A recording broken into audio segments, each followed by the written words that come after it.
Hardware solution खोल रहा हूँ, हार्डवेयर डाटा खोलती है, उसमें चार्जर की लाइट्स होंगी। तो ये जो इस प्रकार के हैं, ये जो देख रहे हो ब्लैक कलर के या गोल्डन कलर के देख रहे हैं, हाँ जी, ब्लैक कलर या ये जो गोल्डन कलर के दिख रहे हैं आपको, ये है बैंड पास फिल्टर, ये वाले। मैं इसको कॉपी करता हूं ताकि आपको अलग से दिखे, तो यहां बना देता हूं, ठीक है। फिर यहां पर हम एक बैंड पास फिल्टर को ला रहे हैं, ये होता है बैंड पास फिल्टर। कुछ तो इस तरीके का होता है, देख रहे हैं, बड़ा दिखा, कुछ तो इस तरीके का है। एक तो ये है ब्लैक कलर में, और एक वो गोल्डन कलर का भी था, स्टील बॉडी। यहां देखें, ये वाला जहां पे माउस लेके जा रहा हूं, ये वाला, ये इसकी पहचान है। ये ब्लू भी आ सकते हैं, अभी ब्लू वाला भी दिखाऊंगा। फिलहाल इसको लेकर आता हूं वहां से, ये वाला तीसरा ब्लू वाला मदरबोर्ड है मेरे पास, उसमें दिखा देता हूं ताकि मुझे ज्यादा भटकना ना पड़े। कैमरे पे चेक करा देता हूं, उसी से मैं उठा लूंगा। ये ब्लू कलर के भी आते हैं कई बार, इनको देख के घबराना नहीं, ये बैंड पास फिल्टर ही कहा जाता है। इनका कोई और भी इनको डुप्लेक्सर भी बोल सकता है, कई लोगों ने अपने अपने नाम के हिसाब से पढ़ रखा। ब्लू वाला दिख रहा है, ब्लू वाला आपको साथ साथ में दिखाता भी जा रहा हूँ, तो दिक्कत नहीं होगी। समझ में आ रहा है वैसे इस तरीके से भी, क्योंकि मैं इनको हाथ से बना सकता ना, दरअसल इनको मैं ना हाथ से नहीं बना सकता, इसलिए मुझे ऐसे बनाना पड़ता है। बात समझ में आई? तो यह है बैंड पास फिल्टर, या फिर इनको डुप्लेक्सर भी कई लोग कहते हैं। तो एक ही चीज के दो नाम है, बैंड पास फिल्टर।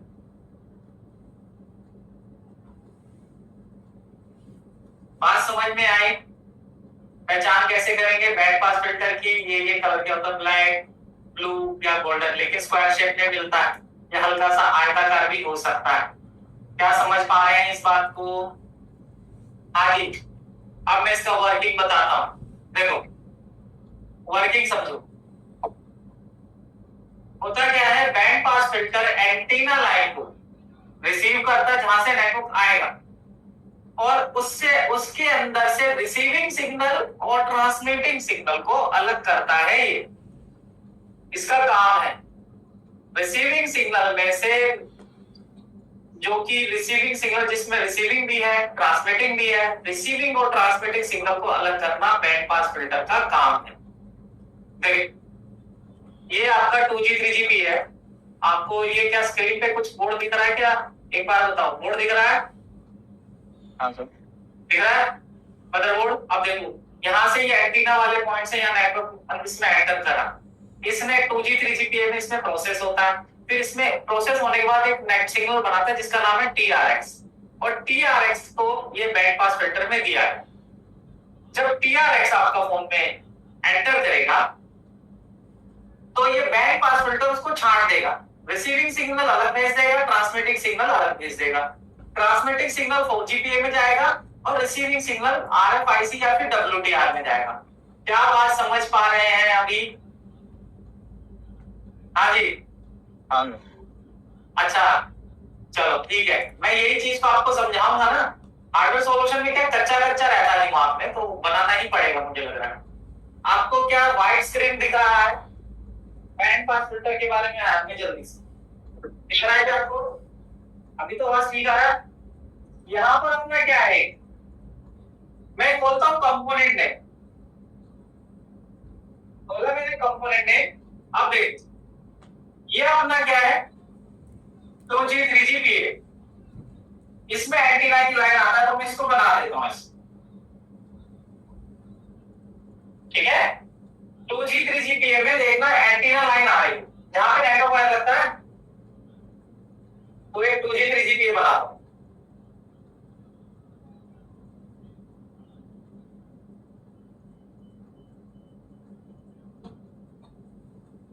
इसको FEMD कहते हैं, ठीक है।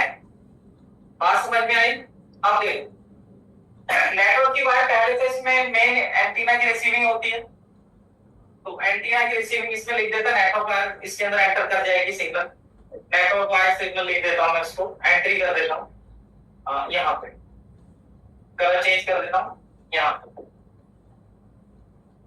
इसमें चला है, ठीक है। तो उसका नाम भी अगर देखना चाहे तो देख सकते हैं, TRX antenna, primary TRX antenna लिखा उसको, तो वही लिख देता हूं,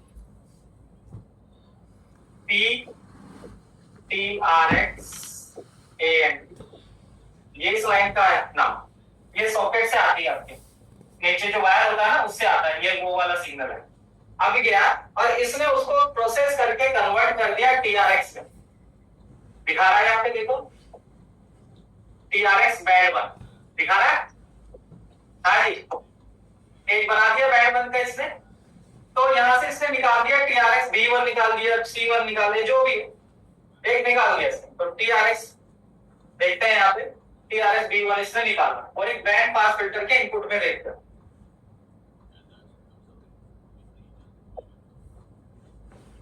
यहां से टीआरएक्स। अब इस टीआरएक्स सिग्नल में प्रोसेस होने के बाद अब इसमें दोनों सिग्नल मिले हुए हैं, ट्रांसमिटिंग सिग्नल भी इसमें मिला हुआ है, रिसीविंग सिग्नल भी मिला हुआ है। अब उसको प्रोसेस करने के लिए इनको अलग करना पड़ेगा, और इनको अलग करने के लिए ही बैंड पास फिल्टर का इस्तेमाल होता है। अब देखो यहां पर देख रहे हो, एक तरफ आरएक्स दिखा रहा है, एक तरफ टीएक्स दिखा रहा है, और इनपुट टीआरएक्स है, देखो इधर क्या है आरएक्स है, इधर क्या है टीएक्स है, तो ये तरफ तो आपका 4GB है, और इस तरफ इस फिल्टर को पास करके यहां पे है WTR। तो मैं 2 आईसी और बनाऊंगा बैंड पास फिल्टर के साथ,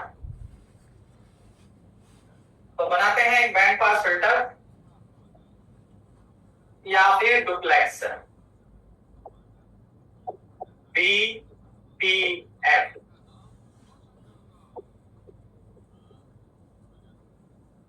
अभी तक किसी को कोई दिक्कत तो नहीं है समझने में, सिंपल, हाँ जी, इजी ही समझाने की कोशिश करता हूं। अब क्या करता है, इसमें इनपुट एक लाइन हुई, इनपुट क्या हुई एक लाइन, अब इसने छटनी कर दी है, रिसीविंग सिग्नल अलग कर दिया है, ट्रांसमिटिंग सिग्नल अलग कर दिया है, क्योंकि टीआरएक्स का मतलब क्या है, टी से तो हो गया ट्रांसमिट, अगर आपको समझाना चाहूं मैं, टी से हुआ ट्रांसमिट, आर से हुआ रिसीव, और एक्स से हुआ सिग्नल।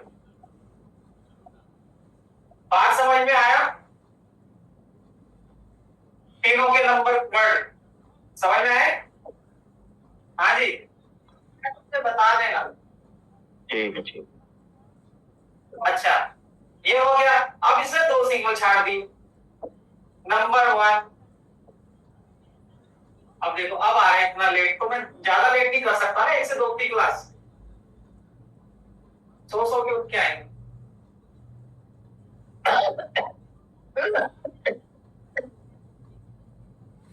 अब देखो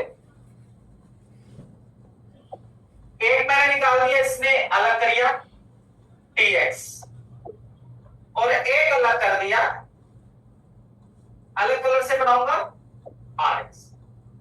अब बताओ मुझे आरएक्स किस कौन सी आईसी में जाएगा और टीएक्स कौन सी आईसी में जाएगा, बताओ। अभी तो सुबह से ही मैं यही बता रहा हूं आपको, बताइए टीएक्स किस आईसी में जाएगा और आरएक्स किस आईसी में जाएगा। लो सीपीयू भी पहुंचा दिया, टीएक्स जो जाएगा 4GPA में, किसमें जाएगा 4GPA में, टीएक्स आरएक्स, और ये WTR या RF आईसी, WTR या फिर SDR, एक मिनट,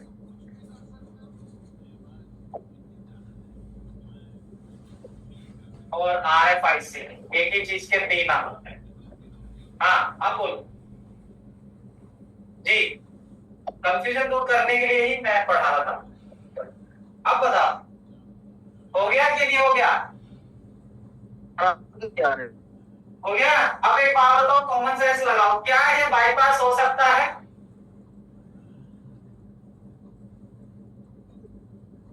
बताएगा कोई मुझे?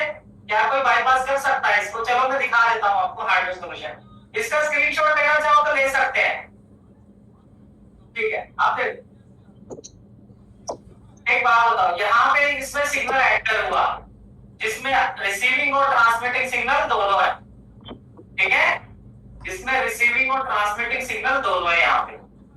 अब अगर आप जंपर कर दोगे तो इस जंपर में वो क्वालिटी नहीं है, या वो फिर वर्किंग नहीं है कि वो आरएक्स सिग्नल और टीएक्स सिग्नल को अलग कर पाए। क्या जंपर अलग करने की काबिलियत रखता है? नहीं ना। जंपर से आरएक्स अलग थोड़ी ना हो जाएगा, तो जितना यहाँ है सेम यही पहुंचा देगा, ऐसे जंपर कर दिया। बात समझ में आ रही है? यानी कि जंपर नहीं कर सकते हैं इसको आपको चेंज ही करना पड़ेगा अगर ये फिजिकल डैमेज हो गया है या फिर टूट गया है तो। अगर देखने में सही है तो ठीक ही होता है, क्योंकि इसके अंदर वोल्टेज नहीं होते। इनके ठीक रहने की वजह ये होती है क्योंकि इसमें वोल्टेज नहीं है, सिग्नल है। तो सिग्नल है तो उसमें कोई लोड नहीं है, ना ही कोई एम्पीयर जनरेट हो रहा है उसका, इस वजह से खराब होते नहीं। चीजें वो खराब होगी जिनमें लोड है, जिनमें वोल्टेजेस है। पानी पड़ने से या फिर वैसे पानी पड़ गया तो क्या नीचे का पॉइंट सड़ जाएगा, लेकिन ये कमी खराब होते हैं पानी से, क्योंकि वोल्टेज नहीं है ना, तो पानी अपना ऑक्साइड नहीं बना पाता है कई बार। फिर भी देख लेना, वाटर डैमेज के लिए चेंज ही करना पड़ता है। बात समझ में आ रही है? हाँ जी, बैंड पास चेंज ही करना है, जंपर नहीं लगा सकते। क्या लॉजिक समझ आया?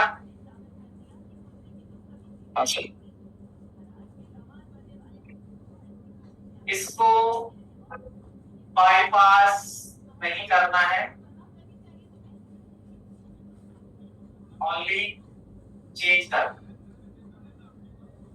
क्या समझ में आ रही बात जी? क्यों? क्योंकि भाई एक जंपर से थोड़ी ना चटनी हो जाएगी आरएक्स और टीएक्स की, जी, है ना। हर बात के जंपर तो नहीं चलेगा ना। जी, जी, जी। नहीं, तो इसके नीचे मैंने लिख दिया है। और एक इससे दिक्कत क्या क्या आएगा, चलो दिक्कत को समझ लेते हैं, उसका थ्योरी तो मैं लिखूंगा। क्या क्या दिक्कत आएगा? नंबर 1, अब आप देखना यहाँ पर, अब ये टूट गया तो क्या यहाँ से जो सिग्नल पहुंच रहा है क्या यहाँ पहुंच पाएगा? आउटपुट में क्या पहुंच पाएगा? क्या ये बता दो। नहीं पहुंच पाएगा ना, पहुंचा तो आरएफ ये डब्ल्यूटीआर को कुछ इनपुट मिलेगा ही नहीं रिसीविंग में। जब कुछ रिसीविंग नहीं होगा तो ये प्रोसेस क्या करेगा? फोन में क्या आएगी? नेटवर्क प्रॉब्लम आएगी कि नहीं?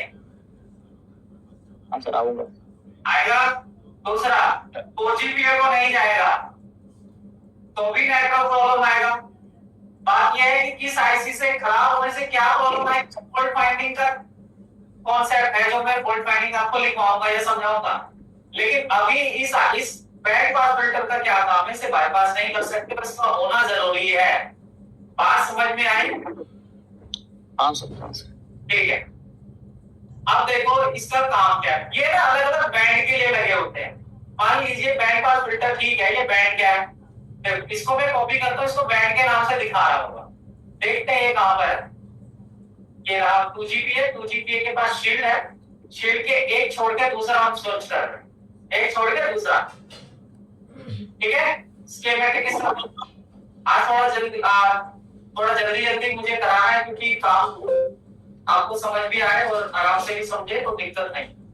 कल केवल एक ही टॉपिक हो पाया था क्रिस्टल, और पूरा एक घंटा निकल गया था इस वजह से, क्योंकि मुझे कल 2 करा रहे थे, प्रीपेयर भी कराना था, ये कल का ही पैंडिंग है। क्योंकि मेरे दिमाग में टारगेट है आपको कराना है पूरा, इसलिए आपको तो खैर नहीं पता ना कि कितना होगा कितना नहीं, लेकिन मुझे तो पता है मेरे दिमाग में क्या टारगेट है, आपको क्या देके आपको कोर्स कंप्लीट करना है। तो मैं अपनी तरफ से कोशिश यही कर रहा हूँ कि पूरा हो और अच्छा हो, आपको मजा लो एडमिशन लेने। अब देखो यहाँ पे हम देखते हैं कहाँ है 2GPA, इधर है क्या ये वाला? इसको छोड़ के ये वाला होगा हिसाब से, पाइपलाइन है ना हमारे पास, ये रहा और ये रहा, ठीक है। अब देखिए 2G 3GPA से कहाँ जा रही है लाइन? इधर की तरफ है, इधर की तरफ है, देखते हैं। हार्डवेयर सॉल्यूशन ये रहा, कितना? ये वाली ऐसी के पास से तीसरा 1 2 3 नट के ऊपर एक आईसी है, स्क्रू होल के ऊपर, फिर 2 3। तो देखते हैं लेआउट में, इसमें तो ये होगा, यानी कि ये वाली आईसी वो है, और ये वाला होगा, है ना जी। कॉपी। अब आगे लेआउट से स्कैन के अब यहाँ पेस्ट कर देते हैं। ये बैंड पास क्या दिखा रहा है बताओ, बैंड 1 दिखा रहा है कि नहीं दिखा रहा, बताना जी, दिखा रहा है क्या? क्या समझ आ रहा है कि आपको? हाँ जी। अब बताओ, इसमें रिसीविंग भी हो रही है एंटीना से, ये देखो ये रहा बैंड पास फिल्टर, स्कीमेटिक भी क्या दिखा रहा है, यहाँ से टीआरएस सिग्नल आया, कैपेसिटर से फिल्टर होकर के एंटीना इसके पॉइंट पे पहुंच गया। इसने क्या कर दिए, 2 हिस्से, एक चला गया पीएफओ की तरफ, पीए लिखा है, एक चला जाएगा आगे की तरफ, आरएस स्विच की तरफ जाएंगे यार। इससे 2 हिस्से करेगी नहीं करे, आरएस के हिस्से करेगी नहीं करे। और ये वाला जो आरएस स्विच है ये आगे डब्ल्यूटीआर से जुड़ा है, देखो ये वाला हिस्सा तो 4Gbps पे चले जाएगा, B1 PA आउट जिस पे लिखा है, ऐसे क्लिक किया, ये देखो ये 4Gbps की तरफ चला जाएगा, ये गया, देखो ये अपना 4Gbps है, इस पे क्या लिखा है, LMHPA, लो मीडियम हाई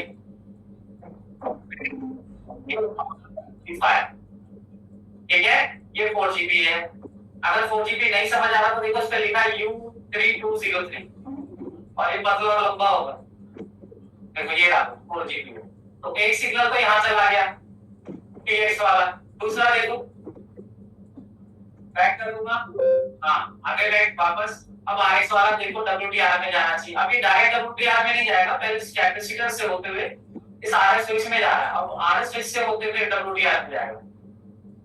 ये देखो ये कहाँ जा रहा है, WTR PRX medium band 3, MP3 का मतलब है मीडियम बैंड 3, स्टोरेज नहीं बोल रहा है, ये WTR को जाएगा। क्लिक किया, देखो WTR में पहुंच जाएंगे हम, ये रहा सीपीयू की, ये रहा लिखा, इस पे क्या लिखा है U3000, क्या ये कंट्रोल है तो सीपीयू भी हो सकता है, ये देख लेंगे कहाँ जा रहे हैं, क्लिक करते हैं देखते हैं U3000 क्या है, U3000 हमारा WTR, देख रहे हो। तो इस तरीके से मैंने आपको सिंपल वे में उसमें इसका डायग्राम बनाना दिखाया है। बात समझ में आ रही है भाई सबको? हाँ जी, कुछ समझ में आ रहा है कि इसने कैसे आरएक्स टीएक्स को अलग किया और क्यों किया? इसको बाईपास नहीं करना, इसका काम है आरएक्स और टीएक्स सिग्नल को टीआरएक्स में से अलग करना, आरएक्स सिग्नल को डब्ल्यूटीआर की तरफ भेजना और टीएक्स सिग्नल को 4Gbps की तरफ भेजना। इस समझ आ चुका है ना? आगे बढ़ो, आया ना, बोल गया करो साथ साथ। अब देखो, अब आते हैं बैंड पे। ये बैंड कौन सा था? हम यहाँ बैंड 1 की बात कर रहे थे हम, चलो ये बैंड 1 है। अब बैंड 1 है क्या चीज, है क्या वाला, बैंड 1 बैंड 4 तो हम यूज कर रहा है इनको। होता क्या है, जब बैंड पास फिल्टर खराब होता है तो जरूरी नहीं है नेटवर्क बढ़ा के, कई बार क्या होता है एयरटेल चल रही है लेकिन वोडा नहीं चल रही, उसी एरिया में वोडा चल रही है लेकिन जियो नहीं चल रही, इस तरीके के उटपटांग फॉल्ट आते हैं। जरूरी नहीं कि नेटवर्क पूरा भाग ही जाए, कभी कभी इस प्रकार की भी दिक्कत आती है। वजह क्या है ये मैं बता रहा हूं। ये देख रहे हैं दिल्ली का सर्कल मैंने खोला जैसे, अब बताओ दिल्ली के अंदर एयरटेल वाला बैंड 1 यूज कर रहा है कि नहीं कर रहा? यहाँ पे देख रहे हो बैंड 1, ये बैंड है। तो जो हमने बैंड पास फिल्टर देखा था 1 नंबर का, वो 1 नंबर का एयरटेल यूज कर रहा है। क्या कुछ समझ पा रहे हो आप? तो मुझे बता, देखो मैं अच्छी समझाऊंगा। इस एयरटेल वाले ने 1 नंबर बैंड यूज कर रखा है। इसका मतलब क्या है, अगर उस एरिया में, जिस एरिया में आप बैठे हो वहां पे बैंड 1 से ही सिग्नल पकड़ रहा है और आपका वो वाला बैंड पास फिल्टर टूट गया है, तो आपके फोन में नेटवर्क एयरटेल का नहीं आएगा, क्योंकि वो बैंड पास फिल्टर आगे सिग्नल नहीं भेज पा रहा, क्योंकि वो खराब हो गया है। बात समझ में आ रही है क्या? कुछ सर आ रहा है। अब मैंने उसी एरिया में बैठा हूं लेकिन मेरे पास है जियो की सिम, मेरे पास है जियो की सिम, लेकिन जियो की सिम वाला उस एरिया में 1 नंबर की तो बैंड को यूज ही नहीं कर रहा है। क्या इसका बैंड 1 है? क्या इसमें बैंड 1 नहीं है ना? नो सर नहीं है। इसका मतलब कि जियो की सिम लगाओगे तो कोई फर्क ही नहीं पड़ेगा, ना ही पता चलेगा, क्योंकि उसने बैंड 1 यूज ही नहीं किया, हो चाहे ना हो। बात समझ में आ रही है? इस वजह से इस तरीके से ऊट पटांग फॉल्ट आते हैं बैंड पास फिल्टर से। बात समझ में है, लेकिन आपने अगर वोडाफोन लगाई तो वोडाफोन वाला तो नंबर यूज कर रहा है, तो वोडाफोन भी प्रभावित हो जाएगा, बैंड 1 का अगर बैंड पास फिल्टर टूट जाएगा। बीएसएनएल वाले पे, बीएसएनएल वाला कर रहा है बैंड नंबर 8 यूज, और कोई बैंड यूज नहीं कर रहा है, इस वजह से इसका नेटवर्क थोड़ा खराब माना जाता है, क्योंकि बैंड देखो सिर्फ एक ही यूज कर रहा है। एयरटेल बेस्ट है, इसमें कितने सारे बैंड यूज कर रखे हैं, अगर मान लो एक टूट गया तो बाकी से तो नेटवर्क आएगा, बाकी जगह से वो सर्कल से पकड़ लेगा। लेकिन अब जिसके अंदर एक ही बैंड पास फिल्टर यूज किया है, मतलब एक ही बैंड वाला यूज कर रहा है, और इसका 8 नंबर वाला बैंड पास फिल्टर टूट गया, तो नेटवर्क तो खत्म। बात समझ में आ पा रही है आपके, नहीं आ पा रही?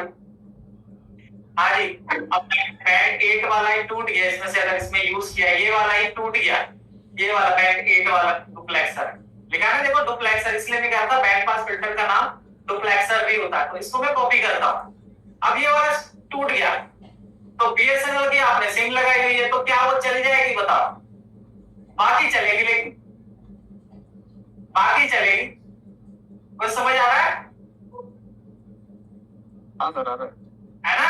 तो बैंड पास फिल्टर से इस तरीके से ऊट-पटांग फॉल्ट आते हैं, उसी को मैं समझाना चाहता हूँ। इसी तरह हमारे पास कहां पर है बैंड पास फिल्टर? आरएफआईसी के ठीक नीचे राइट साइड, तो आरएफआईसी मतलब ये डब्ल्यूटीआर, ये वाला। अब ये वाला क्रिस्टल टूट गया, तो अगर किसी कोई बैंड पास वो कोई बीएसएनएल यूज कर रहा है, तो बीएसएनएल नहीं आएगा, बाकी सिम सही चलेगी।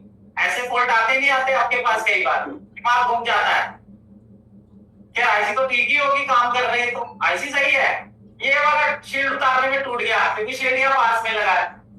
सोचते हैं ना कि काम नहीं कर रहा है, कस्टमर कहता है मैं कस्टमर कह रहा है मेरा बीएसएनएल नहीं चल रहा, घरवाली का सिम डाला तो चल रहा है, वोडा भी चल रहा है, बाकी सब चल रहा है, यही नहीं चल रहा। होता है ना ऐसा? हाँ जी, होता है। तो इस तरीके से आपको भी पर्सपेक्टिव का मैंने महत्व समझाया, बात समझ में आ रही है? हाँ जी, यस सर। तो ये हो गया आपका बैंड पास फिल्टर का, स्क्रीनशॉट ले लो। इसको बाईपास नहीं कर सकते हैं, क्योंकि इसका काम है रिसीविंग और ट्रांसमिट को अलग करना, जो कि बाईपास करोगे तो जंपर से ही करोगे ना, और जंपर से ये काम पॉसिबल नहीं है कि वो अलग उत्तर दे। बात समझ में आई? Yes sir. ठीक है, अब आते हैं आगे। अगला नेटवर्क का पुर्जा है हमारे पास नेटवर्क वायर कनेक्टर। ये नेटवर्क वायर देख रहे हो आप? हाँ जी, ये वायर देख रहे हो? Yes sir. अब एक बात बताओ, आप इसे कैसे चेक करते हैं? बस आपको क्या करना है, अब आपको मल्टीमीटर से डायोड रेंज में चेक करना है। बीट की रेंज में चेक करोगे तो गड़बड़ हो जाएगा। क्या गड़बड़ होगा मैं बताता हूं।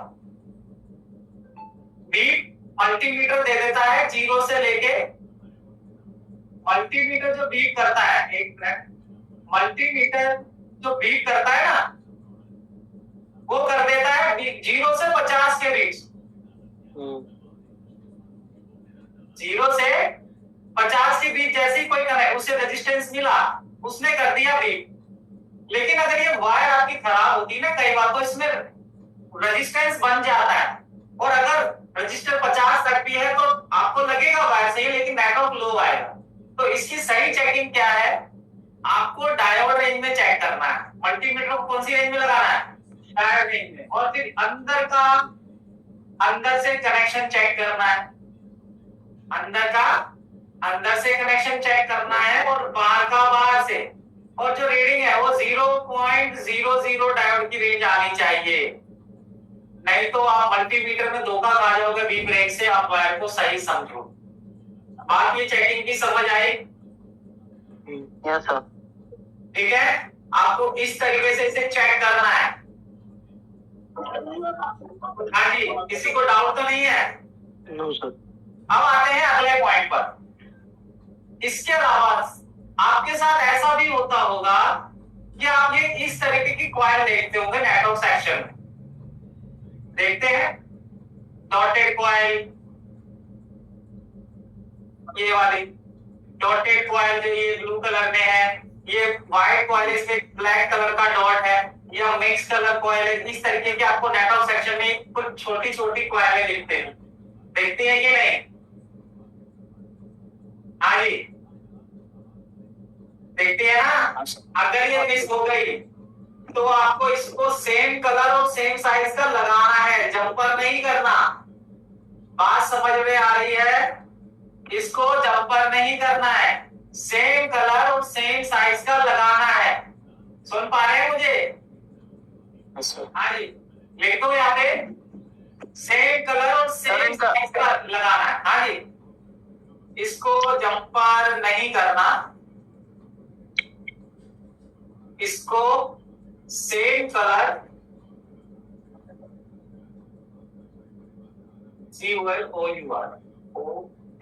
कलर और सेम साइज।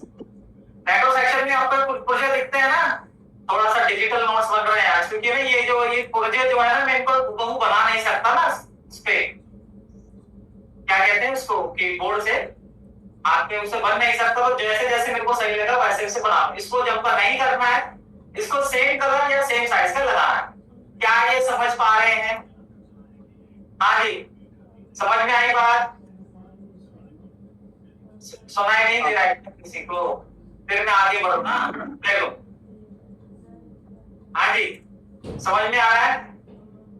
मैं इसको उसमें खोलता हूँ, क्या नाम है, एडिटर में, फोटो एडिटर में खोलता हूँ इसे। अब इसकी चेंज करो कि हाँ फोटोज में आ गया, अब ठीक है। अब इसको देखते हैं, देखो जी ये खुला। अब एक बात बताओ, आप क्या इस सॉकेट को जानते हैं क्या? देखने में कहाँ होता है? दिख रहा है क्या सबको, जहां पे मेरा हेड आ रहा है माउस का, ये वाले, क्या नाम है इसका? RF cable connector. देखो कैमरे पे भी दिखा देता हूं, आरएफ केबल कनेक्टर, और मैं पहले भी दिखा देता हूं। देखो यहाँ, देखो ये तो रहा आरएफ केबल कनेक्टर, दिख रहा है क्या? ये वाला, ये है आरएफ केबल कनेक्टर, और ये है वो छोटे छोटे मिक्स कलर कॉइल्स वगैरह, डॉटेड कॉइल वगैरह, तो ये है वो। अब इसका क्या काम? इसका काम है सपोर्ट से वायर लाना, यहां तक कनेक्ट करवा दें। अगर आपके पास ये अवेलेबल नहीं है तो आपको सपोर्ट्स के लगे कनेक्टर से मेन बोर्ड के कनेक्टर तक जो दो जंपर लाने, मान लीजिए ये नीचे वाला सपोर्ट का है, ऊपर वाला मेन बोर्ड का है, तो आपको क्या करना है, इसकी 3 पिनें तो ग्राउंड होती हैं। ये वाली मान लीजिए ग्राउंड है, कलर चेंज करता हूं, हाँ ये वाला ग्राउंड है, ये भी ग्राउंड है, और ये भी ग्राउंड। ये सपोर्ट वाली साइड बता रहा हूं, इसमें भी ये वाली चीज ग्राउंड है, ये वाली चीज ग्राउंड है, और ये वाली चीज भी ग्राउंड है। बिट मैप में देखो एक ही वर्किंग दिखाई, इसका बिट मैप है, तो ये मेन हुआ। ये बाकी 3 क्या है? ग्राउंड, ये इसी का बिट मैप। ये क्या चीजें है? ग्राउंड। तो करना क्या है आपको, अगर वायर टूट गई तो आपको हेडफोन वाली वायर लेनी, जो थोड़ी सी मोटी होती है, और आपको क्या करना है, प्लस पे प्लस और माइनस पे माइनस लगाना है, ऐसे। मतलब यहां से एक वायर लेनी है, रेड कलर कर देता हूं,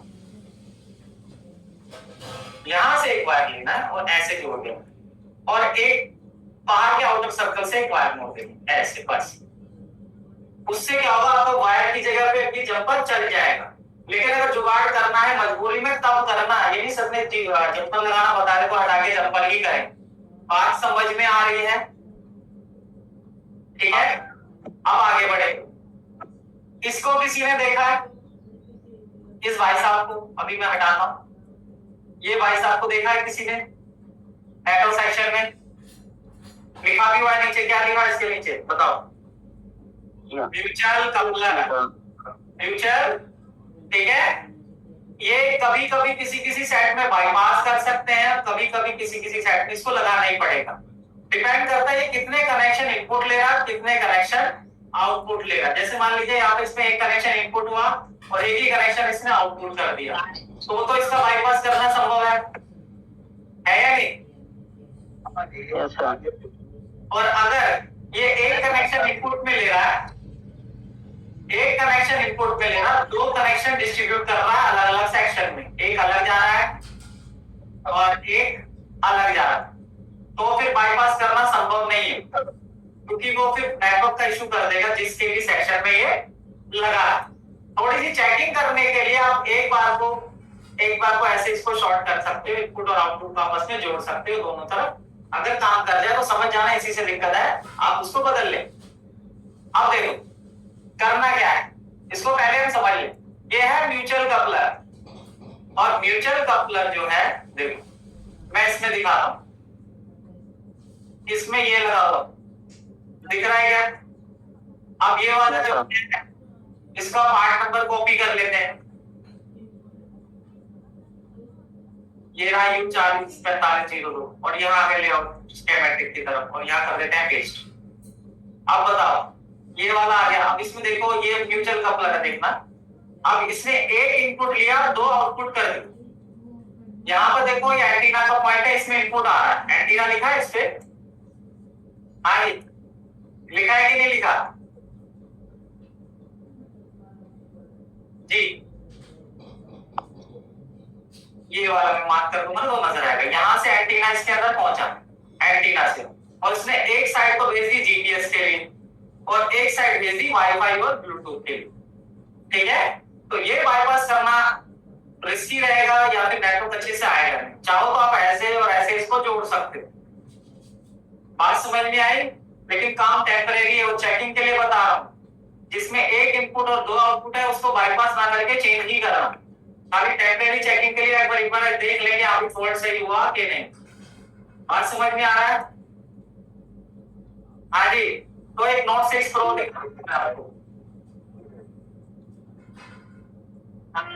6 प्रो ये रहा, इसका देखो हार्डवेयर सॉल्यूशन।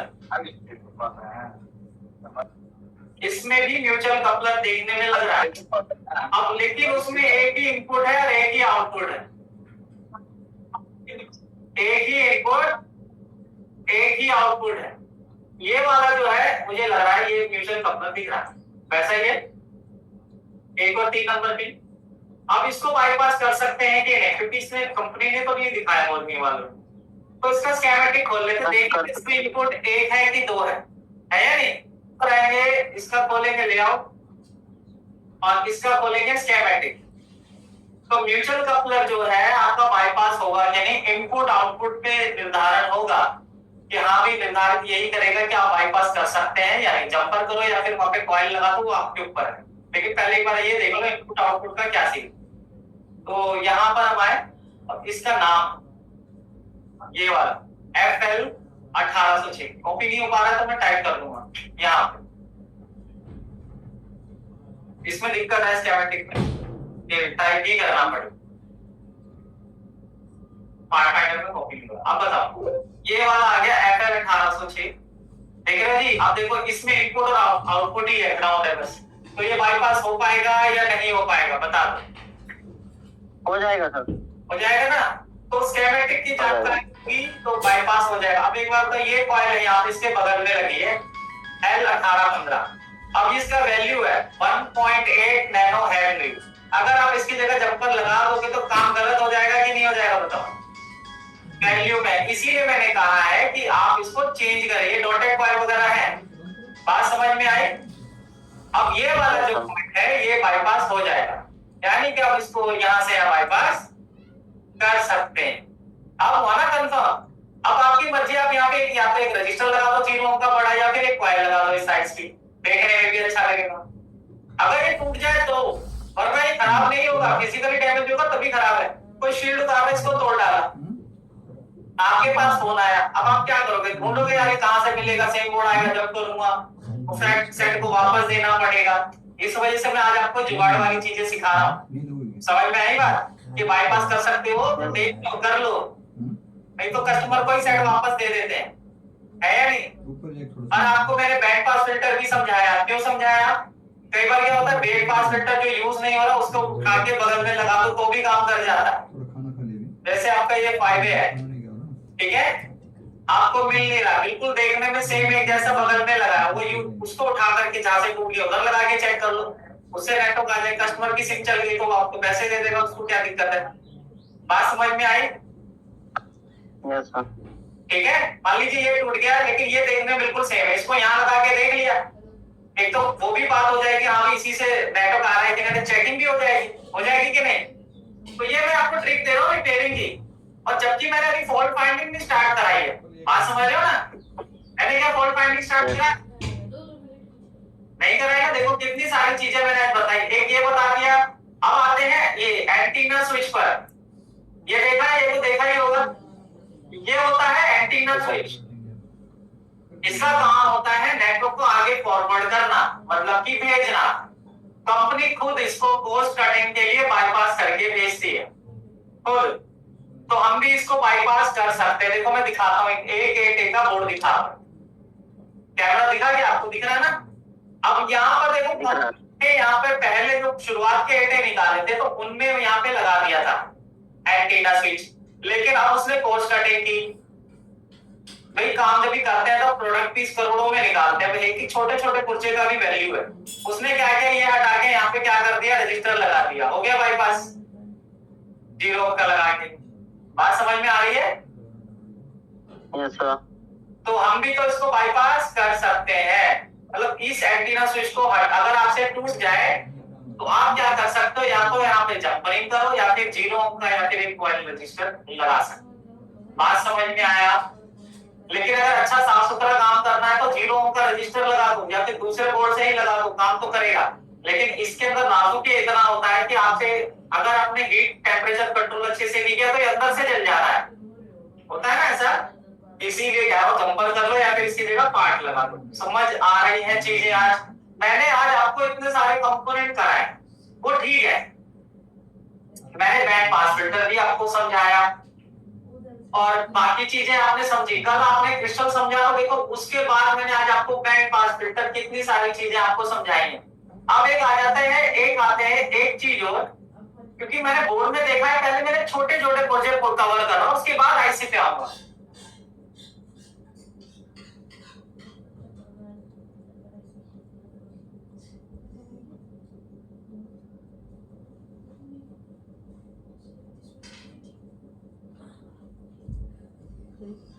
तुम्हें